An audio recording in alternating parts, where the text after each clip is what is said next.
Their faces speak of a 4,000-year history, the longest continuous civilization on Earth.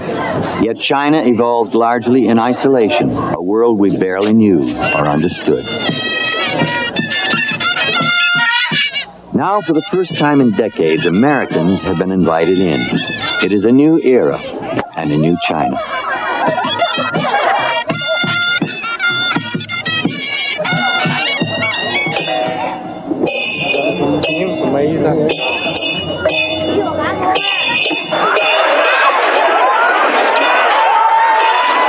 With the full normalization of Sino-American relations, 4 Americans were given a unique opportunity to live and work in China. Adept in the language and eager to explore, student Steve Hamill is not content with classrooms or books. In a remote southwestern village, he visits an ethnic minority largely invisible to the outside world. As one of the first American journalists in China in 3 decades, Vicki Graham seeks access to the people, but she is rarely allowed among them without the watchful eye of the state. Even for this seasoned reporter, covering a story in China is a test of patience and perseverance. The customers who are going to be using this leather, the manufacturers in the Sam States, Goldstein is rebuilding a business abruptly halted in 1949 when the communists forced Americans out. The leather is there. Now the People's Republic needs foreign capital and know-how, and Americans are back at the invitation of the Chinese themselves. I never had a chance. Frances Fremont Smith is welcomed in China for her skills as an English teacher. But when she decides to marry a Chinese, she breaks a long-standing cultural tradition. In this insular world, will she be accepted or remain an outsider looking in? Join these 4 Americans, modern-day pioneers, and experience the richness that is China today.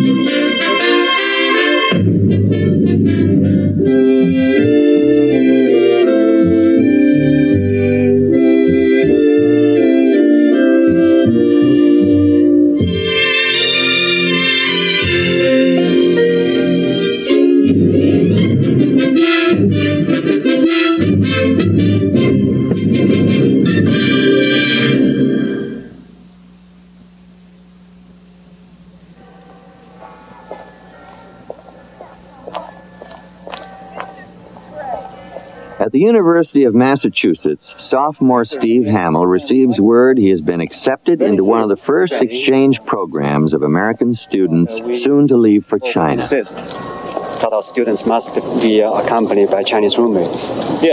So if they don't want to give us our Chinese roommates, we don't have a program. Steve has been studying the Chinese language for nearly 2 years.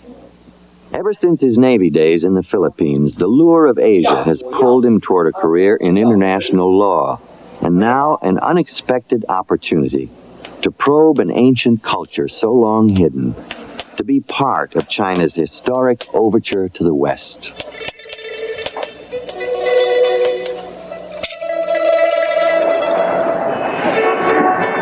In Beijing, the China that greets Steve Hamill is a country in transition, from the ferment of Mao Zedong's Cultural Revolution to a pragmatic new regime, from a China turned inward to one tentatively embracing the outside world.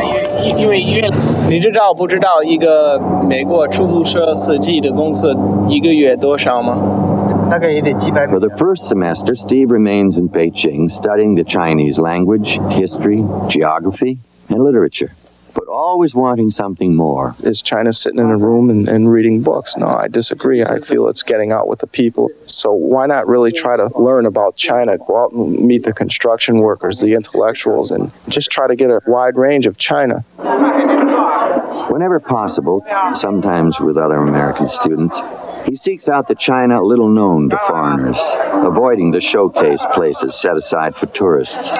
And beyond Beijing, there's a vast world waiting to be explored. Exchange students are encouraged to travel. During spring vacation, Steve sets off for the southwest. His first stop, Kunming, capital of Yunnan province.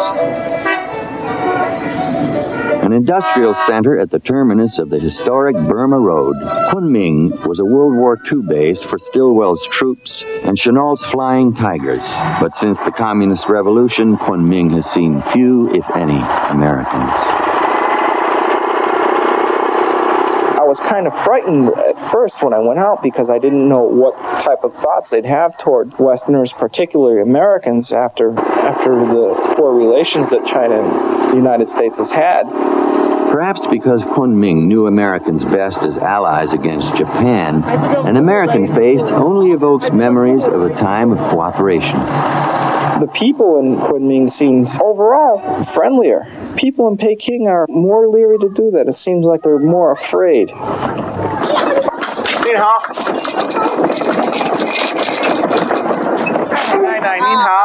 Those who lived through the war remember best.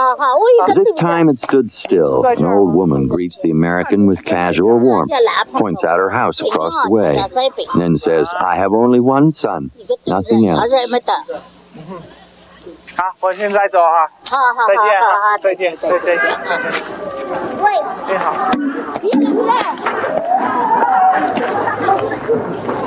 哦，你好。How are you? Oh, I'm fine, thank you. How are you? Oh, fine. 啊，再见，可以亲我一下，可以亲我一下。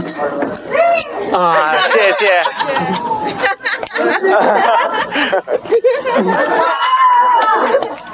From Kunming, Steve embarks on an arduous journey to a remote village 250 miles to the south. Before roads were built into the area in the 1950s, today's 6-hour trip might have taken a month. Few challenged the treacherous mountains, and a pristine pocket of life survived. Shrouded by its inaccessibility, the area remains unknown even to most Chinese.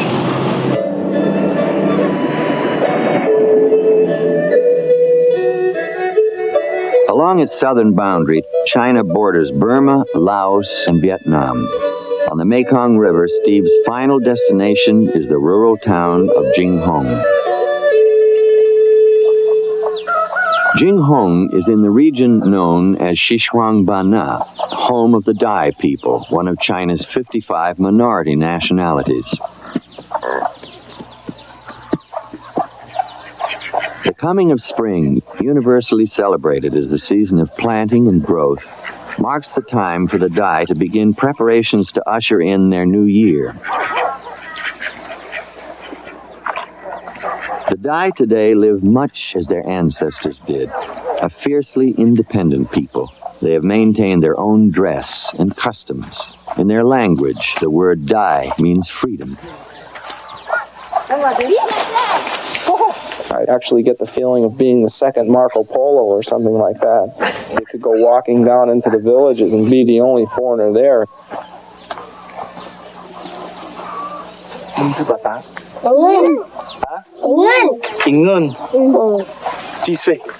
Here, only a few speak Mandarin. The rest speak and understand only Dai. But sign language conveys both the question and the answer. The baby is 6 months old. A familiar children's game transcends all language barriers. A villager who speaks Mandarin explains that some older houses in disrepair are rebuilt during the New Year holiday. The house raising was really interesting in the way the whole community, everybody in the village gets together and chips in. It reminds me of back in New England. People from the town would get together and help build somebody's house. Written history places the Dai in the upper reaches of the Yangtze River about 2,000 years ago. Defamed as barbarians, they were relentlessly pushed to the south. Though politically they are Chinese, they share a racial ancestry with 50 million other Dai in Thailand, Burma, Laos, and Vietnam.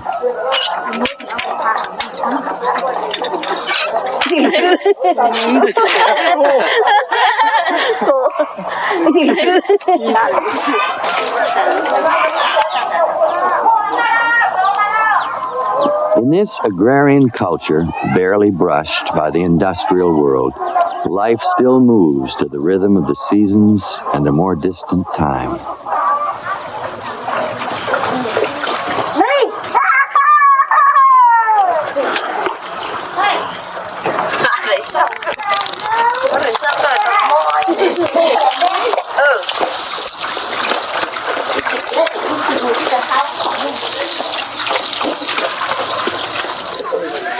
The old ways are evident throughout the village. Living off the land, working with the area's natural resources, the Dai remain a largely self-sufficient people.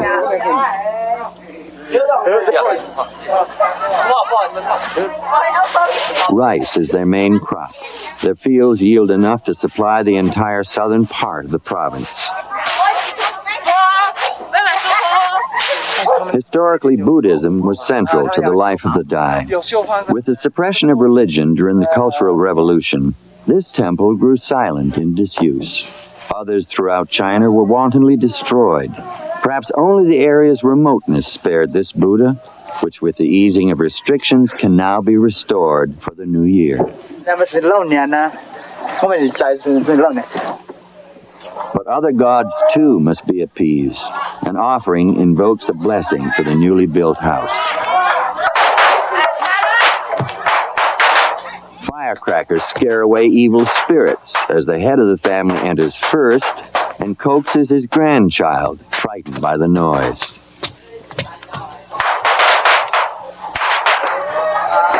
In post-Mao China, the Dai are beginning to enjoy a standard of living unknown in the past.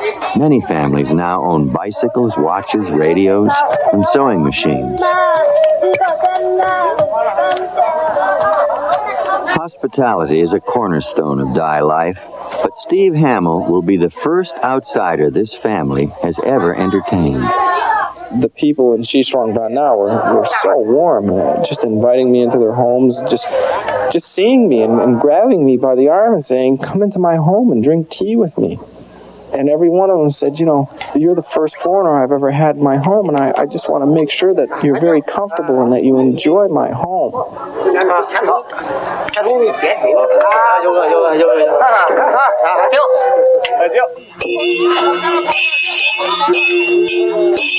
Throughout the village, the week-long New Year's festivities begin. The peacock dance honors the Dai national symbol.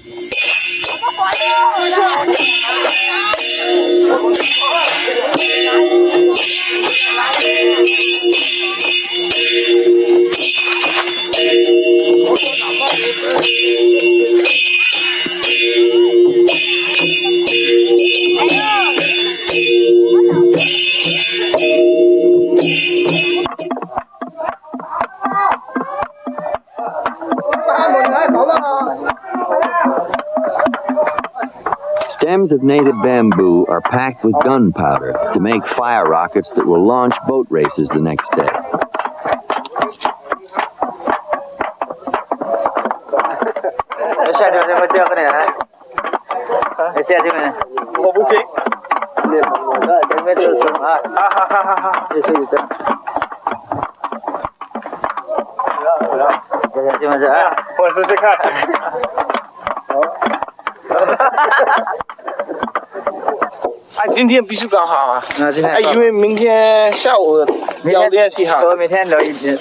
As in ancient times, a highlight of the New Year's celebration will be the dragon boat races.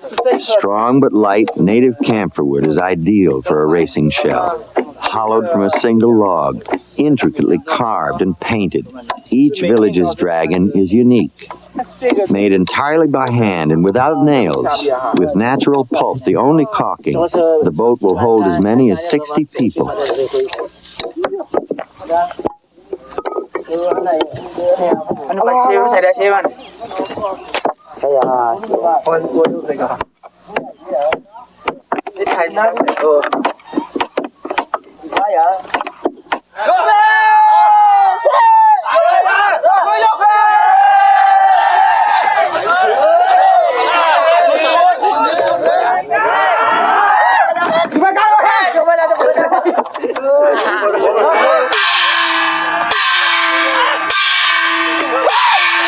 An exuberant, ever-growing crowd of villagers follows the boat as it advances to the Mekong River. The mood is one of gaiety and revelry, but transporting the 150-foot dragon is not without its difficulties.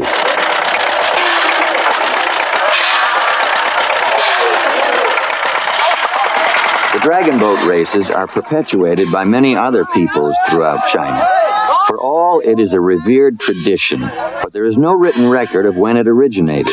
It is likely the races began with the Han Chinese, China's majority population, and then later spread to minority groups who adopted it for their own New Year's celebrations.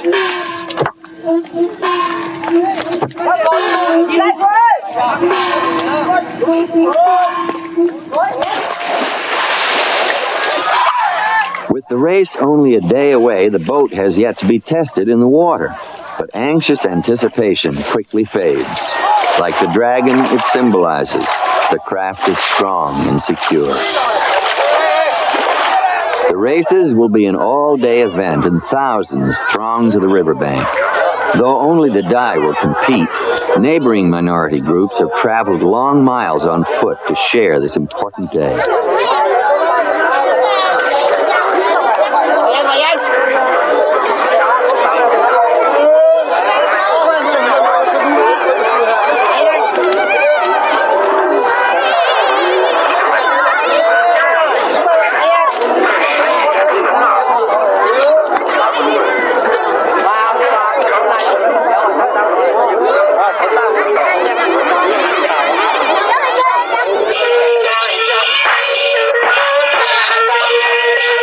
The men of Steve's village arrive, proudly bearing their homemade fire rockets.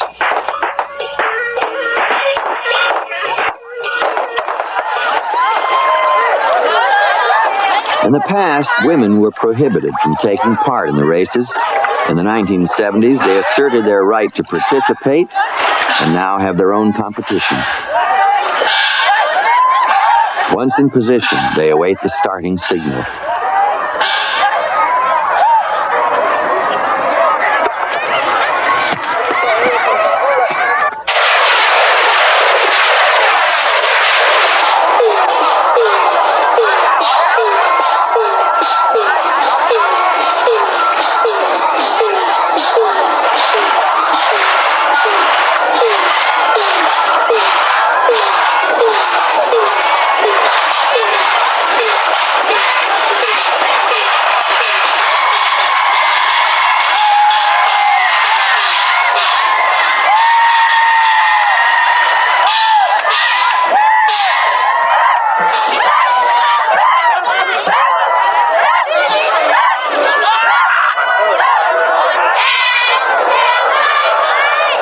The women's race has brought victory to another village. Now the men of Steve's village must go after the prize.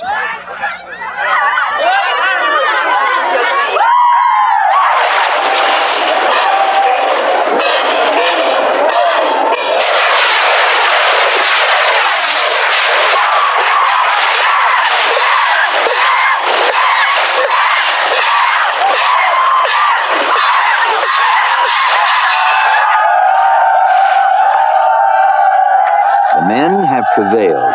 The moment of triumph is theirs.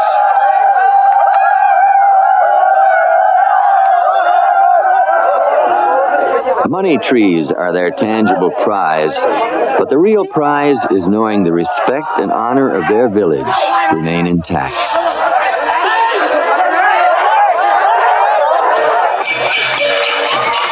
Based on an ancient rite of purification, the water splashing festival, which culminates the New Year's celebration, has evolved into a joyous free-for-all.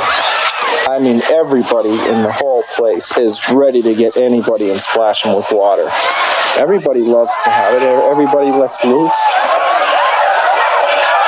When the noise and jubilant chaos fade, the die will return to the fields, Steve Hamill to a classroom in Beijing. It is often said that travel expands our awareness, broadens us as human beings. For Steve Hamill, this journey across distance and time has been far more. He has been privileged witness, indeed welcomed friend, to a people few others will ever know.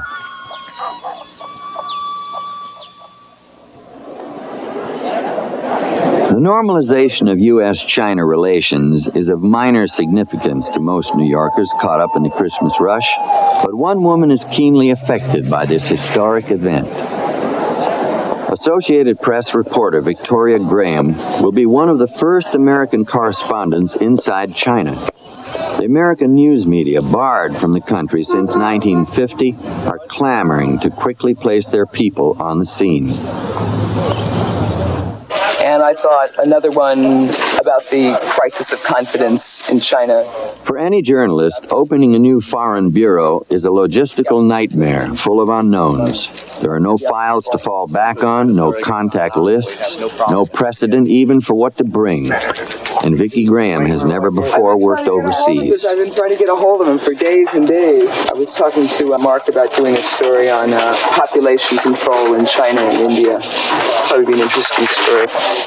She knows the China Bureau puts her in a unique position, pivotal to her career. Yet this foreign assignment will be even more difficult than most. Restrictive, guarded, China bears little resemblance to the open society Vicki leaves behind.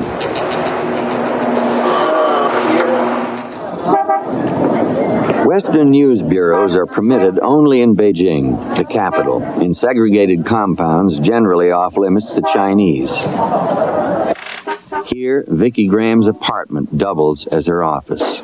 Neither incoming nor outgoing stories will be censored, but unlike students in China, reporters are closely watched, their access to the people restricted. Censorship is built into the system, even before Vicki begins. To prepare herself for a land few Westerners comprehend, she immerses herself in the culture, surrounds herself with history. She must somehow decipher and interpret 1 billion people for her readers around the world. Journalists can travel only within a 15-mile radius of Beijing. To go even 5 miles beyond to cover a story in a commune requires a permit from local officials. Liu Hongxing is a Chinese born in Hong Kong. An AP newsman in his own right, he is also staff photographer, and he and Vicki often work as a team. Today, they are investigating one of China's most urgent concerns. We're here trying to cover the world's most populous country. Many people think that population is their number one problem. If they don't succeed in limiting the population, they will negate the gains they make in so many other fields. Mao urged people to have more children, build China, have more babies. The current government, desperately struggling to reverse the trend, urges one couple, one child, but sees the policy only as a temporary emergency measure.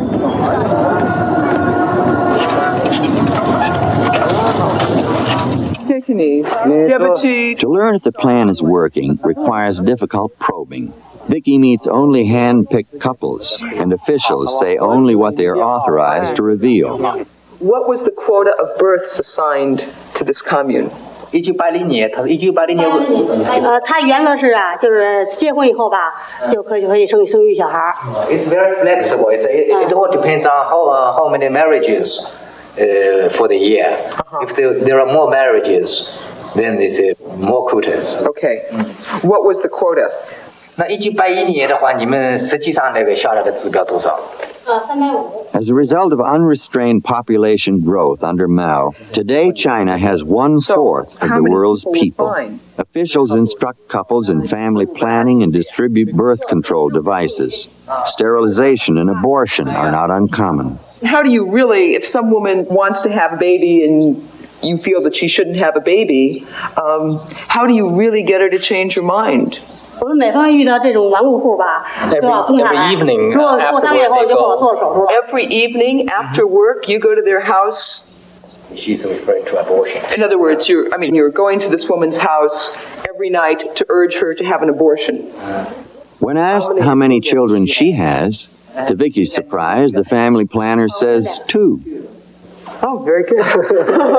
The official had her children during the Maoist years.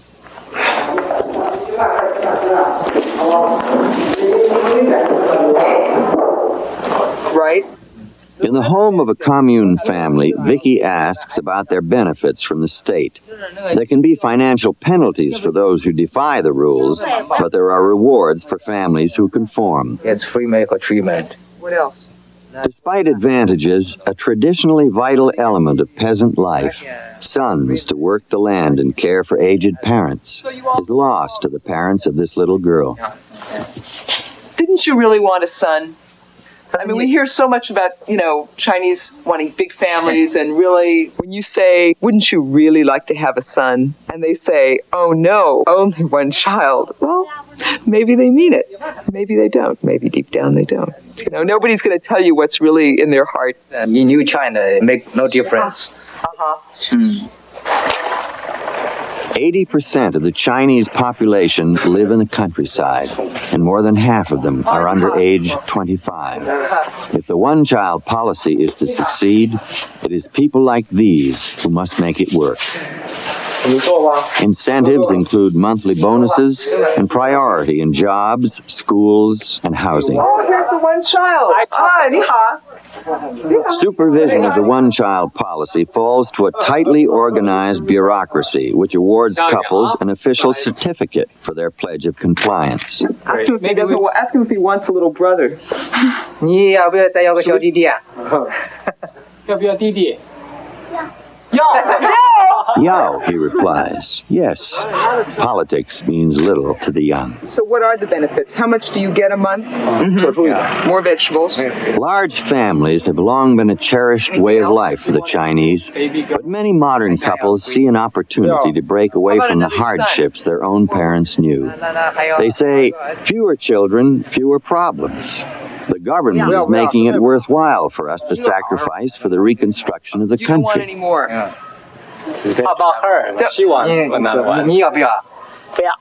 Why not? 为什么不要？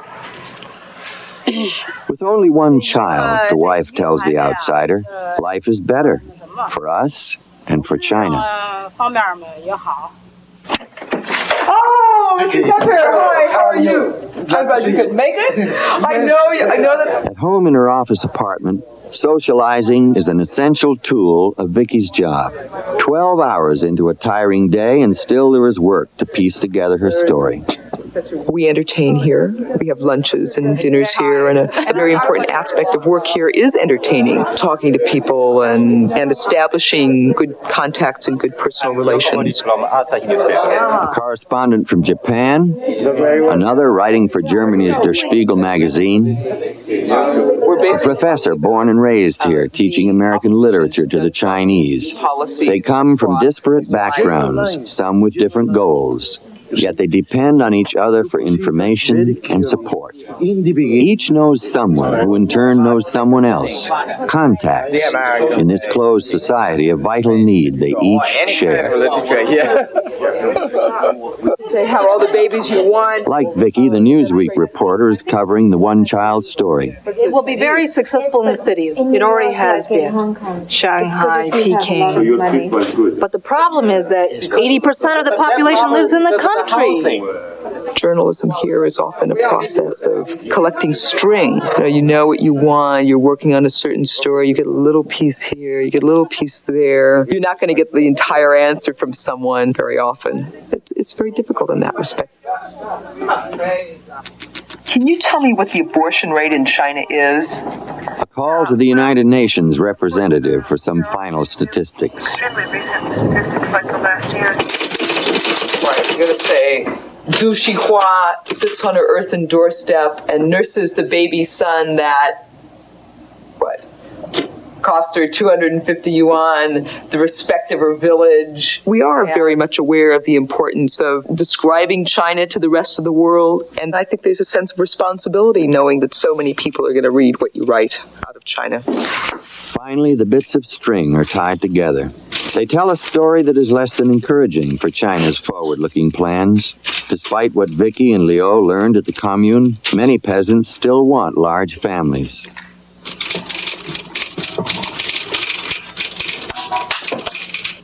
Both sides of the story will go out to the West, the losses and the gains. It is a story laced with contradiction and paradox. But as Vicky has come to understand, in many ways paradox defines China in transition. In the 4.5 years she will remain here, that one essential truth will never change.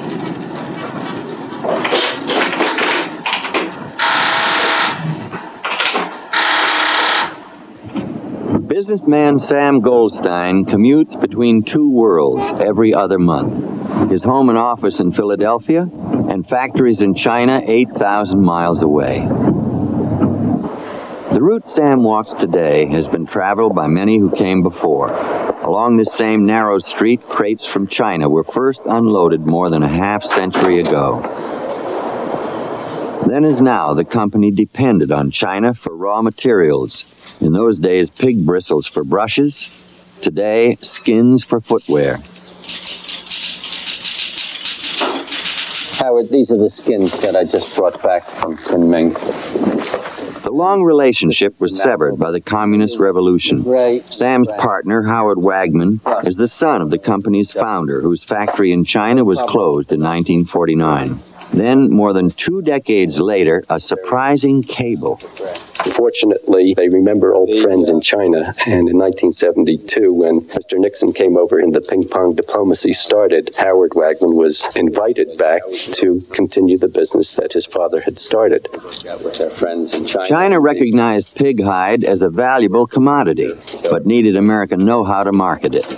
As you know, I'm leaving for China tomorrow, but I've spoken with Hannah, and as soon as the skins are available and finished the way we want, then we'll get them up to you.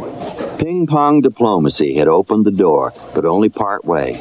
Not for another 7 years, until the completion of normalization, could Americans actually enter Chinese factories again. It had been a long road back from the successful partnership of an earlier time.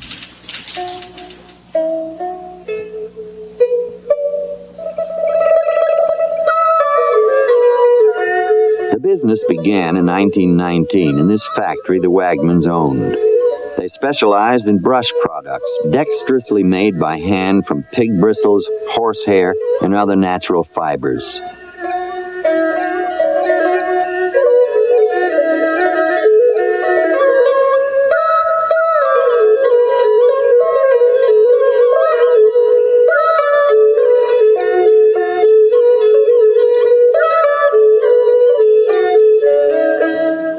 The era of prosperity for the business would come to a sudden end. The communists take over the factory, force the Americans out. And though 30 years later Americans would once again return, it would be to a very different world. Today, the government owns this new factory. A bureaucracy runs it. Sam is merely a customer. One thing hasn't changed, the natural resource on which they rely. Pigskin is in abundance because pig meat is one of the staple meat eaten in the diet. My estimate is they kill approximately 500 million pigs a year, and it multiplies out to about 5 billion feet of leather. Only recently built, this modern tanning factory symbolizes the new government's commitment to quadruple China's industrial output and foreign trade by the year 2000.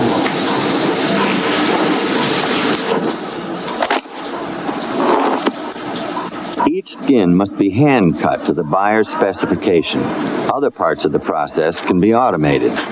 That's a beautiful piece of equipment, and last time I was here, it was not functioning. It was just in place, but it wasn't operating. It's a phenomenal piece of equipment.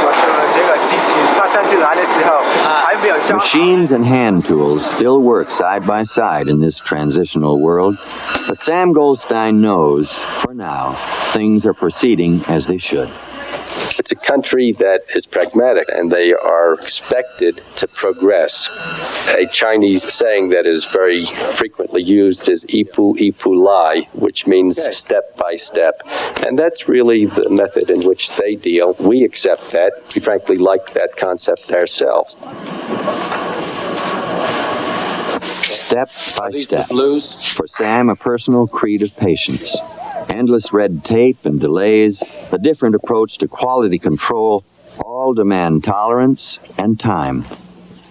Where's the sword? Businessmen with less patience fare badly in China. The rigid bureaucracy dampens their enthusiasm, wears them down. Despite the attractive dollars they represent, Americans are still guests here, outsiders where the rules are made by someone else.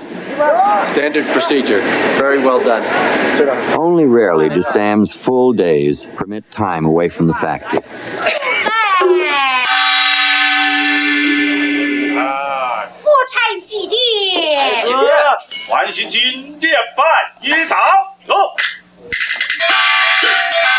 A local folk opera at a nearby tea house evokes an earlier China few Americans have ever seen. Silenced during the Cultural Revolution as decadent, tea houses are beginning to reappear.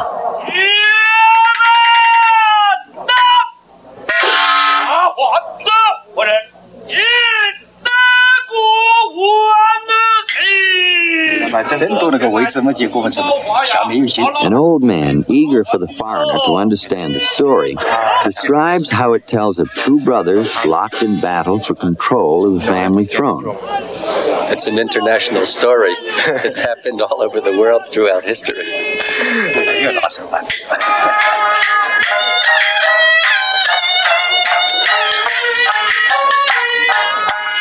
Mao had set strict rules for the arts.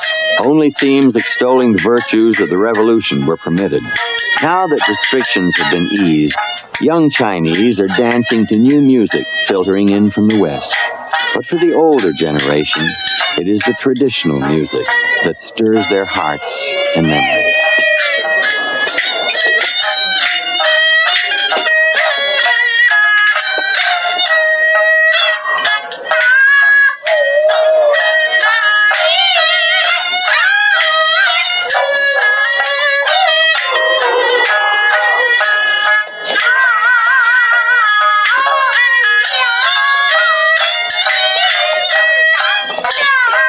Before Sam leaves, he hosts a lunch for his colleagues. I'm planning my next visit to Kunming in June. The Chinese respect long-term plans and want to build solid foundations in any area that they are involved. There is a great sense of honor within the Chinese people.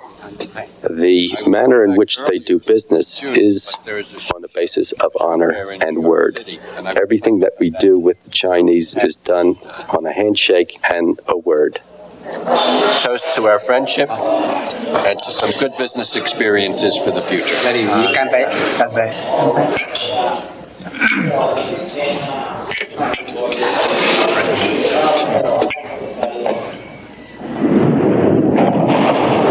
Off the coast of Maine, Mount Desert Island was once a landmark for sailors from the Old World. Explored by the French and English, it was one of America's early settlements. One family here has roots in New England that date to colonial times. Like her pioneer ancestors, Frances Fremont Smith will soon begin a life far from the known and familiar.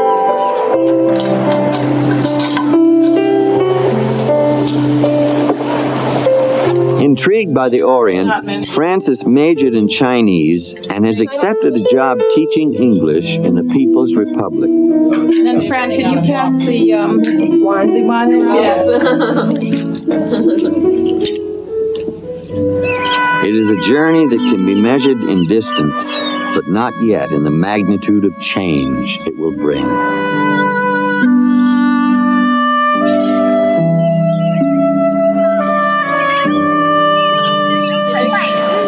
As China broadens its contacts with the West, there is a surging demand for English teachers. In an expanding neighborhood at the outskirts of Beijing, Frances will live and work. Her employers have made unusual arrangements for her to have an apartment in a housing complex where only Chinese live. Though it is a life worlds apart from the comfort she left behind, Frances sees it as a unique opportunity. I've been very lucky during my time in China to be one of the few foreigners who's been allowed to live with Chinese people. Most of my life centers around China. My feeling too is if you're going to go to the country, you should learn about the people there and the problems that they have to live through in their lives. I'm very much attached to my home, and it's very painful at times, and I get homesick as much as anybody might. But I also wanted to learn more about America by leaving America.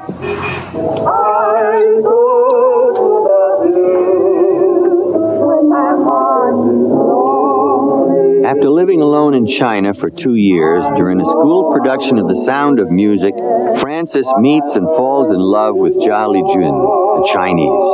Their romance breaks tradition, and they must be discreet.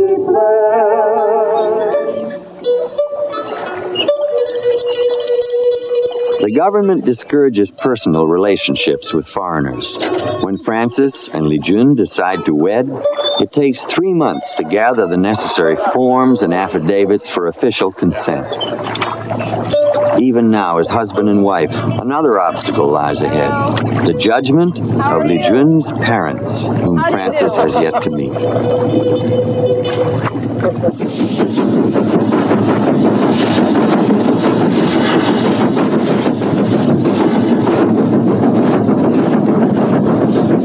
With the Lunar New Year approaching, the newlyweds travel north to Lijun's hometown. Though his parents gave written consent for the marriage, Frances has no idea what its reality will mean to them. I'm very nervous going up north because I'm a foreigner, and I don't know how they're going to respond and react to my arrival as their daughter-in-law. For Lijun, too, it is an anxious time. Sent to Beijing as a child to better his education, he was raised by an aunt and has seen his parents only seldom in the 25 years since. Started thinking about the whole story of the family. It's really very interesting for me. Only 250 miles from the Soviet border, Lijun's birthplace of Harbin was once a Russian rail center. The Russians, and later the Japanese, came for the untapped riches of oil, timber, and coal. By the mid-20th century, Harbin was again under Chinese control, becoming a thriving industrial and commercial center, railroad hub of China's northeast.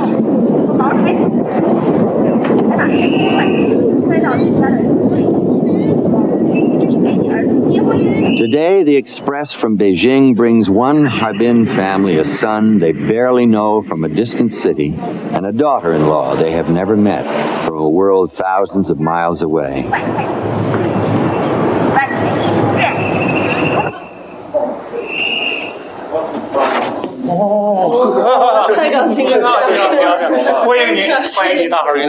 In the spontaneous warmth of the family's greeting, it's as if time, distance, and nationality did not exist.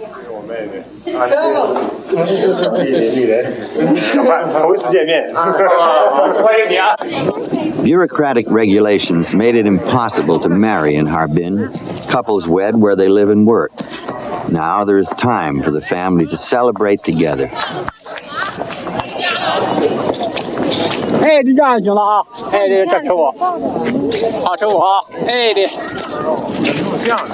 I could feel that this was coming from their heart. The warmness and the friendship and love that was created from that time together was really very wonderful.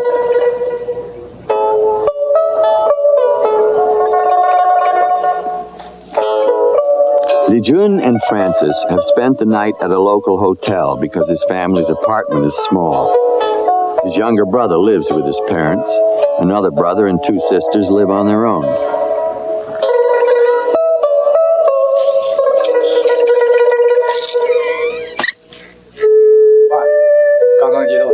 It is a quiet time to sit and talk, to look to the future, and to reminisce, to reestablish old family bonds and cement new ones.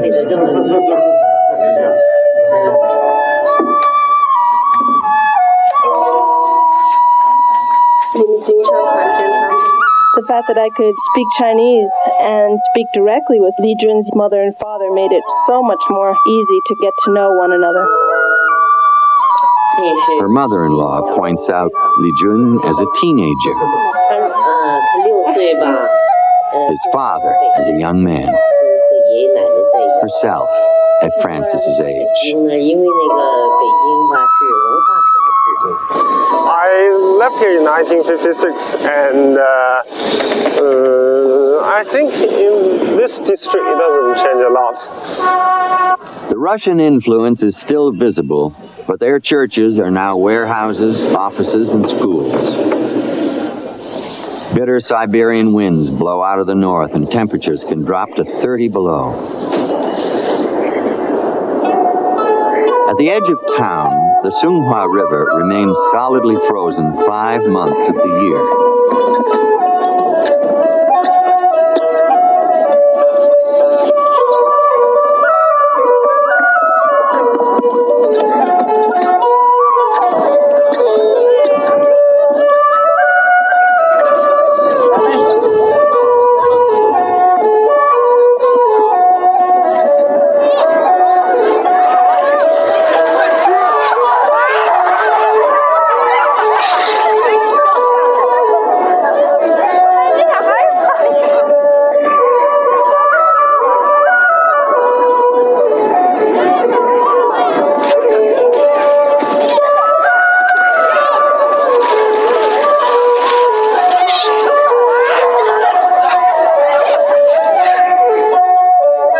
Tonight, a New Year's banquet will honor Li Jun and his bride. The newlyweds will contribute simple gifts.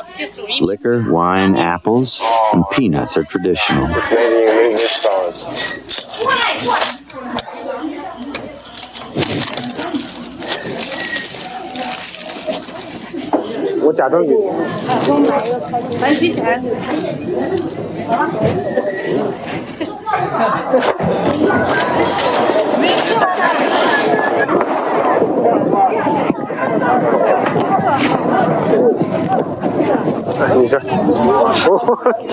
So big. I think it's still warm.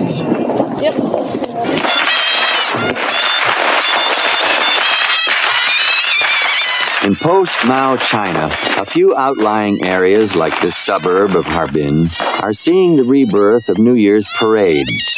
The tradition dates back centuries. One aspect of the costumes reflects a more modern trend. Sunglasses are a status symbol.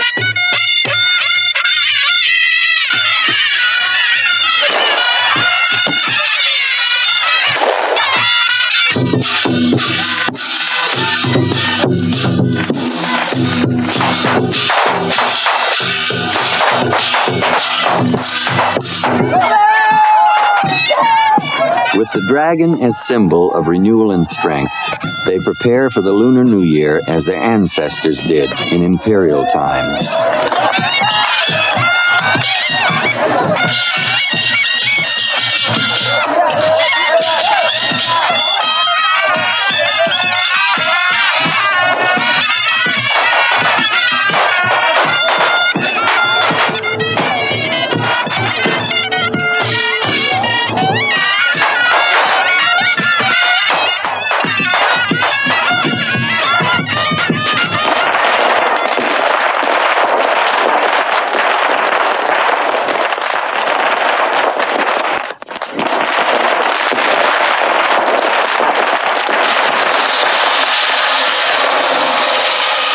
With ice from the Songhua River, a local park is transformed.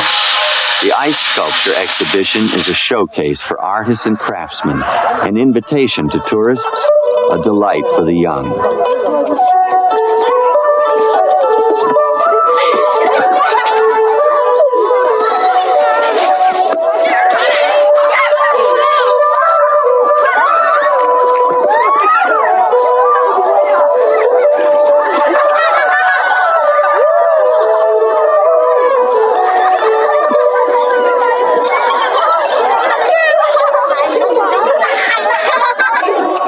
The dark, somber days of the Maoist era, when all was subordinated to the revolutionary cause, are gradually disappearing, color and creativity beginning to reemerge.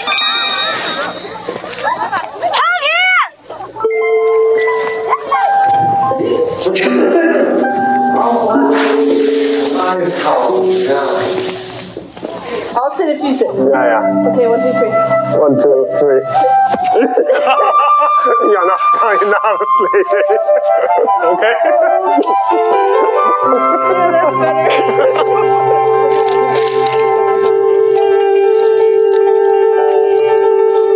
At nightfall, a hushed beauty descends on the ice park.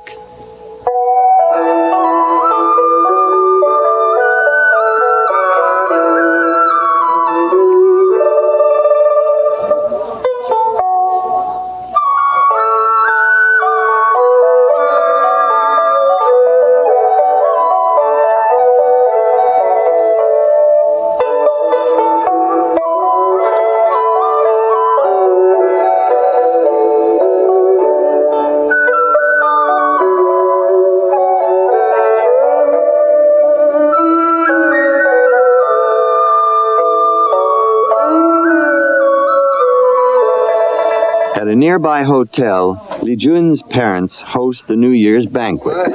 To be able to gather together and have a wonderful banquet to celebrate the New Year as well as our wedding was absolutely fabulous.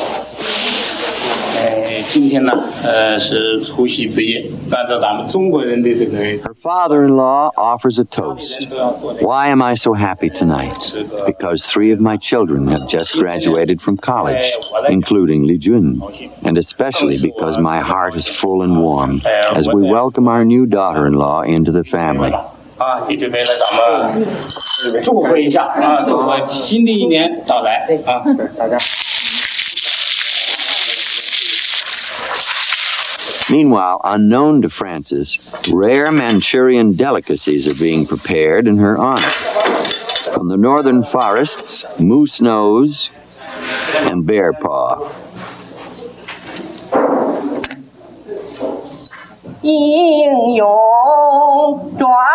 Throughout the festive evening, family members spontaneously perform.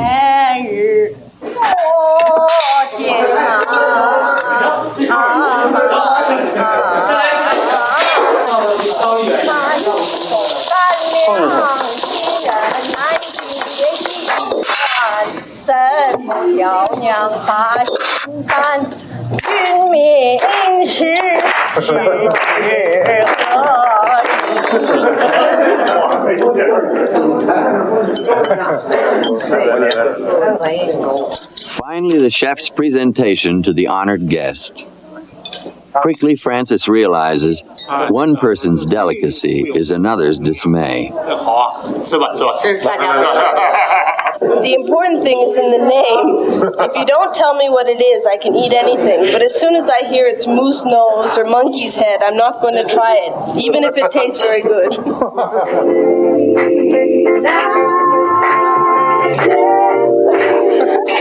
The newlyweds are the first on the dance floor. Then, to the sounds of an alien disco beat, a joyful father-in-law dances for the first time in 20 years.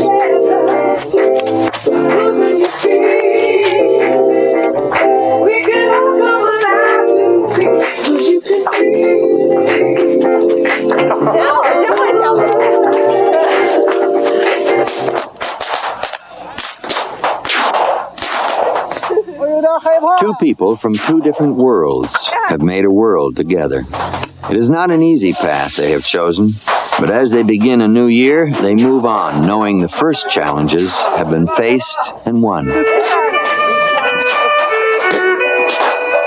4 Americans, playing by unfamiliar rules, have been part of an historic new beginning between East and West, and now they look to the future.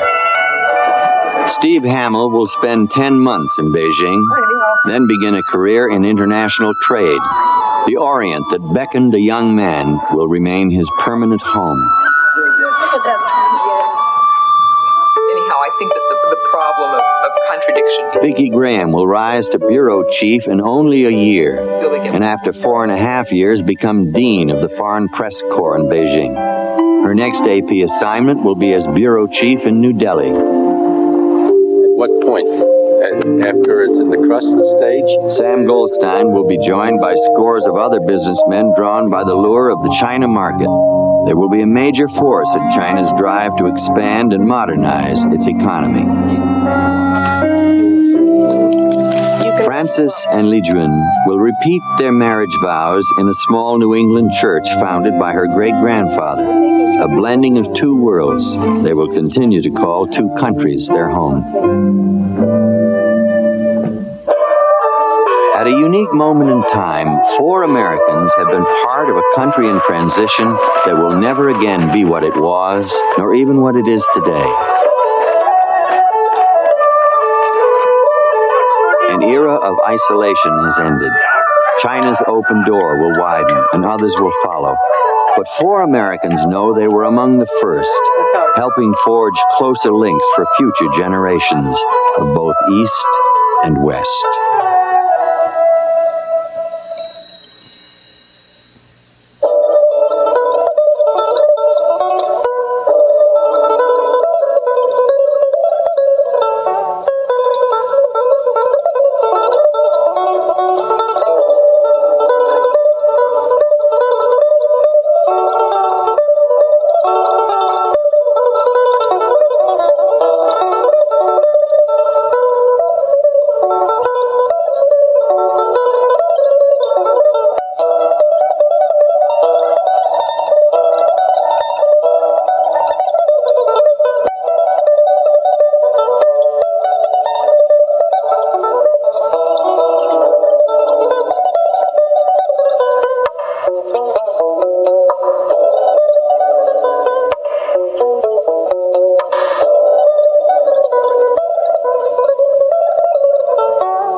Come explore the worlds of the National Geographic specials, made possible by a grant from the people at Chevron in support of public television. Join us as the journey continues.